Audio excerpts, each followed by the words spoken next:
Hurricane Sandy slammed New York City on October 29, 2012. The superstorm led to the deaths of 43 New Yorkers and caused about $19 billion in damages. The immediate reaction is, let's not let Sandy happen again. And the reaction should be, let's prepare for the next disaster that might be a lot worse. We're talking about a global city, a city that's essential for the financial well-being of not only the US, but the entire planet. The responsibility has to lie at the highest level of the federal government. The aftermath of Sandy devastated homeowners and the city's public transportation. We had salt water coming in from the ocean, which was highly corrosive to subway equipment because of the salt on the infrastructure. New York City has 520 miles of coastline. Most of that coastline is primarily made up of low-income communities of color in the so-called outer boroughs. And these are working families who are on the front lines of extreme weather, whether they like it or not.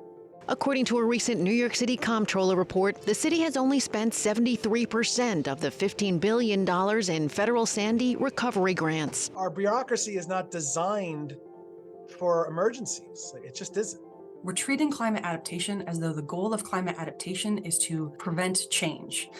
And the goal of adaptation is not to prevent change. It's to choose the changes that we want to see. While we were waiting for something like Sandy to come again, we are experiencing other storms like Hurricane Ida, which happened last year. Although we are preparing, we are being caught off guard for what is happening next. The real estate market continues to boom in the 100-year floodplain. According to the Comptroller's report, $3.1 billion in annual projected property taxes will be threatened by increased flooding, with 30% of public housing stock at great risk by the year 2050. 100 years from now, sea level will rise.